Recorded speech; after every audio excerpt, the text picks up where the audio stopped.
Hey mi gente, una absoluta decepción el partido de la tricolor ecuatoriana ante la selección de Canadá en este nuevo partido amistoso preparatorio para la Copa Mundial 2026. Así que vamos a analizar lo ocurrido en el Estadio Nacional de Toronto.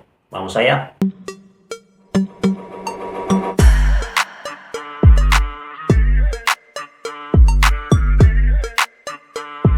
Y sí, mi gente, tercer partido amistoso preparatorio para la Copa Mundial de México, Estados Unidos y Canadá 2026. Nuevo empate, en este caso a 0. No pudo convertir la tricolor ecuatoriana ante otra de las anfitrionas. Ya jugó contra México, empató a 1. Ya jugó contra Estados Unidos, empató a 1. Ahora juega contra Canadá, empate sin goles ante una selección canadiense que se quedó con un jugador menos en el terreno de juego desde el minuto 5 de partido. Pero bueno, vamos a analizar ya, vamos a ver lo que sucedió durante esos 90 minutos en el Estadio Nacional de Toronto, mi gente. Y vámonos primero con las alineaciones. La selección local dirigida por Jesse Marsch alineaba un 4-4-2 con Cler en portería, Sigurd lateral derecho, pareja de centrales para Waterman y Miller lateral izquierdo, el mejor del partido para Lariea. 4 en el centro del campo, 2 en la medular, Eustaquio, menudo partidito del jugador del Porto, y Koné. Bandas en ofensiva para Buchanan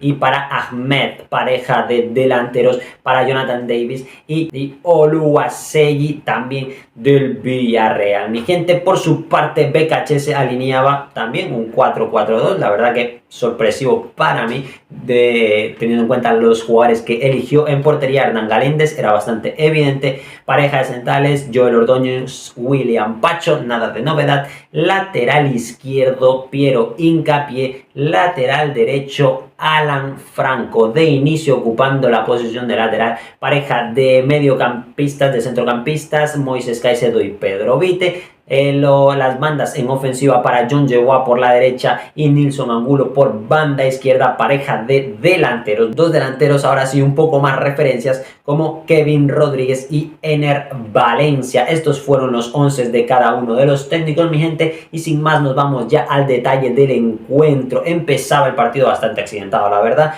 con una Canadá muy agresiva en la presión. Así llegaría a la falta contra Alan Franco en el minuto 5, la expulsión de Ahmed por ir vehementemente tapones, tachones, tacos por delante. Impacta al jugador del Atlético Mineiro en la parte del costado, en el lateral, por las costillas, por el hombro un poco, con los tachones, con los tacos por delante. Así que roja directa. Evidentemente Canadá no se lo tomó bien, no les pareció para tanto, pero era una entrada bastante criminal y al inicio del partido, roja directa. Estupendamente le quedaba el partido a Ecuador, que ya se sentía, se sabía, se presumía superior para ganar este encuentro. Lo hablábamos en el video de la convocatoria, que Ecuador debía ganar este partido.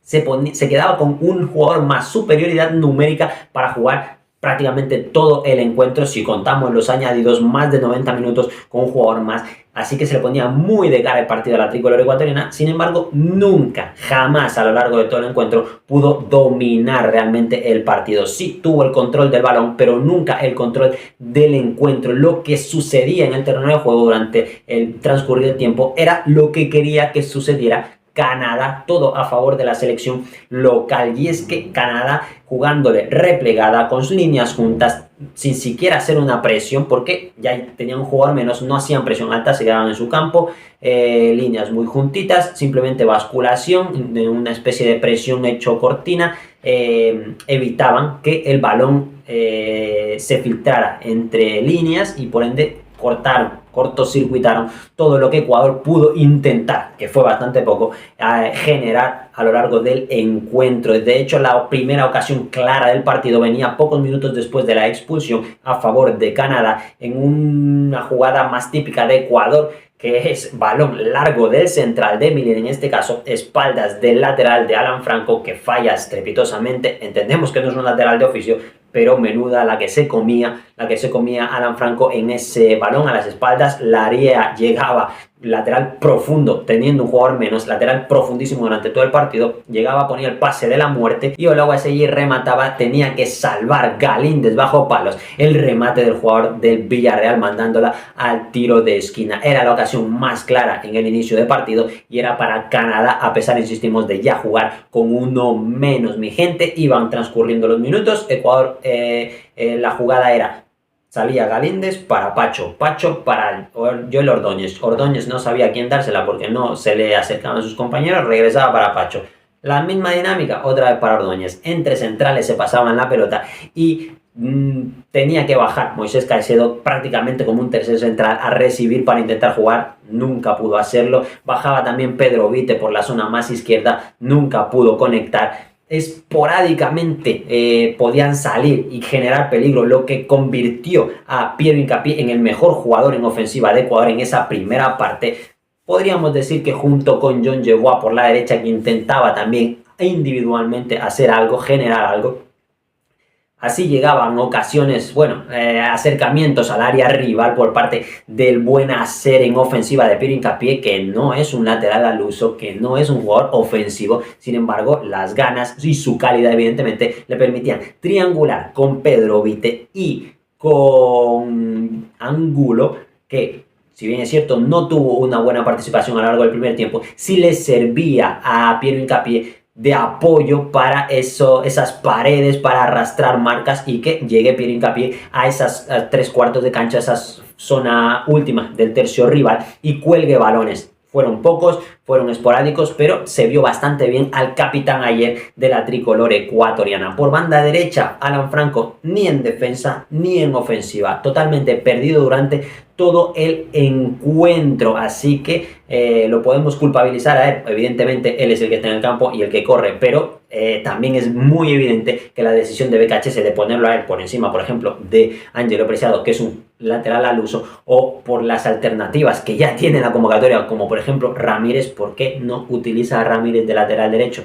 Y mi gente, paramos un segundito el análisis para comentarles que si les gusta este contenido, que si quieren que sigamos hablando sobre la tricolor ecuatoriana, sobre el fútbol ecuatoriano en general, sobre las leyendas gloriosas de la tricolor ecuatoriana, no tienen más que suscribirse al canal, darle like para que el algoritmo nos ayude a llegar a más personas y así poder seguir creando este tipo de contenido. Sin más, mi gente, seguimos con el análisis. No te enfrentabas a Vinicius, no te enfrentabas a Rafinha, no te enfrentabas a Nico Williams, no te enfrentabas a Lamine Yamal. ¿Por qué no le das oportunidad a los otros convocados en esa posición? Es la pregunta del millón.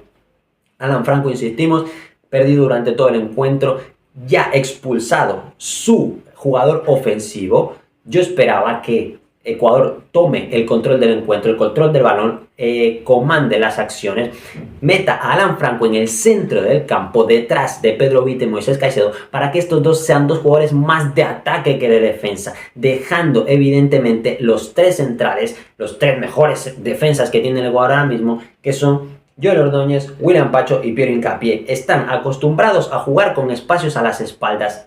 William Pacho es líbero prácticamente en el PSG, es uno de los mejores centrales del mundo y puede jugar con esa presión, con esa responsabilidad.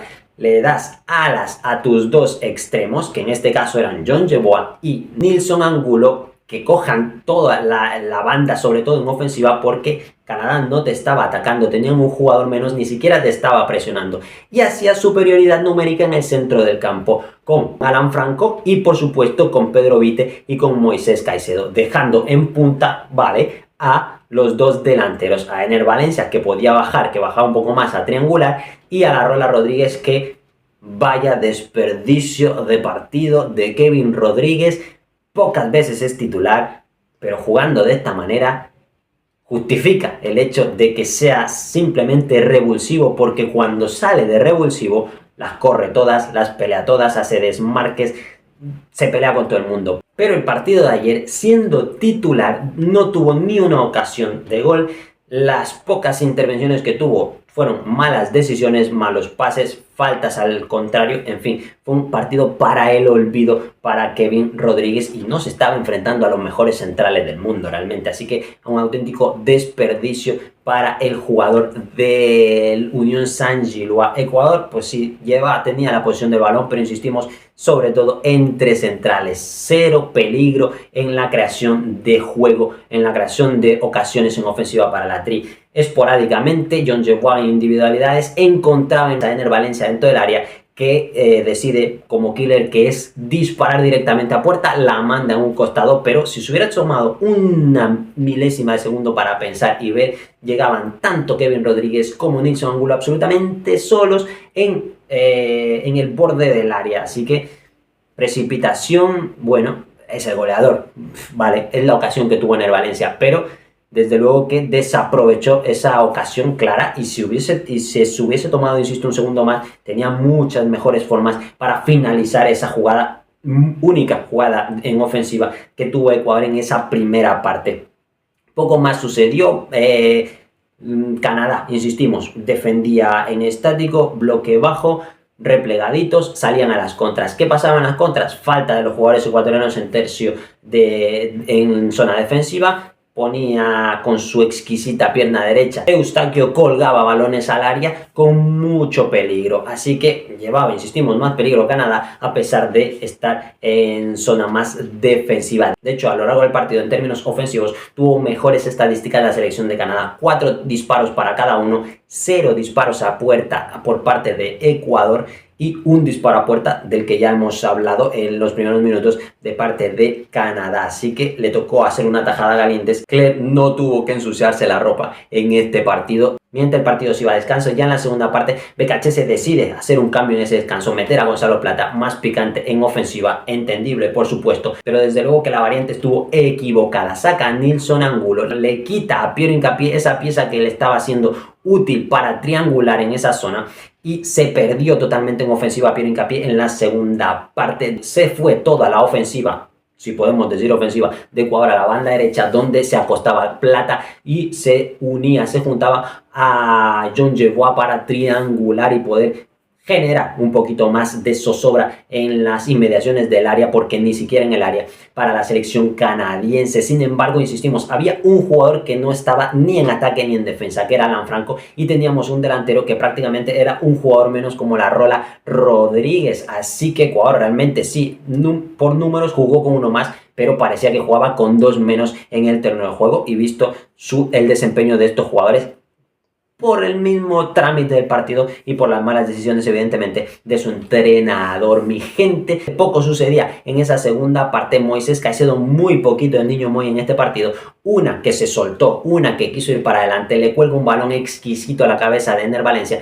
que remata y no logra acertar con el arco. Estaba muy ajustada su posición, pero pudo haber sido tranquilamente el gol para la tricolor ecuatoriana. Enner falló en el área, las dos únicas que tuvo. También tuvo Ecuador una ocasión importante, por fin una ocasión de gol a balón parado. Tantas veces que lo hemos mencionado que Ecuador no explota la pelota quieta. Pudo llegar, tras un muy buen centro de pelota quieta de Plata, pudo llegar William Pacho a conectar el balón, pero desviado, una ocasión bastante clara en ofensiva para la Tri, a balón parado, pero desaprovechada también. Mi gente, fue lo único que hizo Ecuador a lo largo de todo el partido en ofensiva, y el partido se iba terminando. Cambios de BKHS, entraba en el minuto 77 Patrick Mercado y Kendry Páez en detrimento de John Jerbois y de Kevin Rodríguez. Tarde los cambios, demasiado tarde. Ecuador necesitaba revulsivo desde la mitad del partido, desde el descanso. Entró Plata, sí, pero se quedó corto ese cambio en la mitad del encuentro. ¿Por qué? Porque Canadá, a medida que iban pasando los minutos, se iba sintiendo mucho más cómodo, iba cambiando jugador por jugador, refrescando líneas y aguantando así es que ni siquiera fueron arremetidas de Ecuador, aguantando el paso de los minutos. Mi gente, pobre la participación tanto de Mercado como de Páez, que bueno, entraron a un partido, la verdad que con 10 minutos por delante, y nunca se conectaron al mismo. Y ya en el minuto 85 entraban también Daniel Castillo por Pedro Vite y Jeremy Arévalo por Alan Franco. Mandaba Daniel Castillo también de lateral derecho en esa posición rarísima en la decisión de BKHS, sin sentido en mi opinión, y mandaba también el debut esperado de Jeremy Arévalo, el delantero del Racing de Santander, pero le daba solamente 5 minutos. El Ecuador iba con un jugador más en el terreno de juego, sin haber dominado durante todo el encuentro, y le das solamente 5 minutos a un delantero que está enrachado. Inexplicable. ¿Para qué lo haces debutar en un partido de estas características dándole 5 minutos? Si necesitas realmente ser valiente ofensivamente, tienes que cambiar desde el minuto 70 como mínimo, darle oportunidad a este tipo de jugadores para que cojan ritmo y puedan cazar alguna. Pero es que, bueno, Ecuador ni siquiera generaba nada que pudieran cazar los delanteros vigentes y ya el partido terminaba. No hay mucho más que decir. Ecuador fue inoperante en ofensiva y es realmente decepcionante el hecho de que se podría justificar que, bueno, en los últimos 2 partidos amistosos, porque recordemos que el último eliminatorio de Ecuador hizo un partidazo ante Argentina y le ganó, y en los últimos 2 amistosos contra México y contra Estados Unidos, Ecuador se vio mal, se vio pésimo tanto defensivamente como ofensivamente, pero marcó en esos partidos, de una u otra forma logró hacer un gol, pero es que en este partido ni eso. Y es que el hecho de que el otro equipo juegue con uno menos es un argumento de peso para exigirle a un equipo que domine el partido, que vaya al ataque, y Ecuador no lo hizo. Tuvo control del balón, sí, pero entre centrales, 0 peligro en esa zona del campo. La verdad que las decisiones de BKHS han dejado mucho que desear a lo largo de su era, de los partidos que lleva, pero estos 3 últimos amistosos considero que están siendo desastrosos a nivel dirigencia, a nivel lectura del partido, y el de ayer fue realmente la gota que derramó el vaso. Es decir, yo generalmente siempre tengo argumentos a favor de la paciencia, a favor de, pues eso, tolerar el proceso, las ideas del entrenador, pero es que el partido de ayer le resta absolutamente todo argumento al buen trabajo que puede interpretar BKHS que está haciendo. Tienes a la mejor defensa, evidentemente, tienes una defensa genial, pero es que en ofensiva eres inoperante, teniendo armas. Tenía en el banco a jugadores como Jeremy Arévalo, a jugadores como Gonzalo Plata, a jugadores como Alan Minda, que nunca lo dejó jugar. Pero más allá de eso, me parece que el esquema, la forma en la que quiere atacar BKHS dista mucho de las piezas que está ubicando en el terreno de juego. No puedes ubicar a Alan Franco lateral derecho más, no puedes, con un jugador más, no puedes dejar que te igualen en la zona central del terreno de juego. La defensa rival no era de las mejores del mundo y sin embargo no pudiste atacarlo por ningún sitio. Así que realmente, insistimos, decepcionante este encuentro. El siguiente partido, mi gente, como ya lo hablábamos en el video anterior, se jugará ante Nueva Zelanda. Si Ecuador no golea a Nueva Zelanda, realmente será una fecha FIFA que desastrosa. Pero es que aunque le gane a Nueva Zelanda, este partido deja muchísimo que desear. Este partido deja mucha decepción. Bueno, la prensa estaba decepcionada de BKHS desde hace muchísimo, pero los pocos que aún creíamos en que la selección podía ir mejorando paso a paso, poco a poco, este partido nos demuestra que todo lo contrario, se ha caído todo lo que se pudo haber construido anteriormente, y a pesar de tener ya prácticamente todos los jugadores titulares, no se generó absolutamente nada en ofensiva y es realmente preocupante. Era un jugador menos y es fundamental en el fútbol de hoy dominar ese tipo de partidos. En el Mundial nos encontraremos seguramente con equipos que nos cedan la posesión de balón, que se resguarden atrás, y Ecuador no sabe atacarle a ese tipo de equipos. Ecuador le juega de tú a tú a los equipos que lo quieren dominar, porque Ecuador se resguarda, sale rápido y a la contra te puede hacer daño, como a Argentina, como a Colombia. Se le ganó un gol, sí, pero se le ganó. Pero a los otros equipos, a los Paraguay, a los Perú, a los Chile, en este caso Estados Unidos, México, Canadá, que le dejaban un poco más el protagonismo, Ecuador nunca pudo descifrar la forma de hacerle goles a este tipo de equipos, y en el Mundial alguno al menos le tocará así que tiene muchísimo trabajo por delante BKHS, y si no puedes con el juego, usa la pelota quieta, aprovecha las torres que tienes en defensa para ser también peligroso en ataque. Mi gente, hasta aquí el video, gracias por haber llegado hasta aquí, like si les ha gustado, los leo en comentarios, qué opinan de la gestión de BKHS, qué opinan de la performance de cada uno de los muchachos de la Tri en este encuentro contra Canadá, los leo en comentarios. Para mí todo un gusto, todo un placer, nos vemos en la próxima, chao, chao.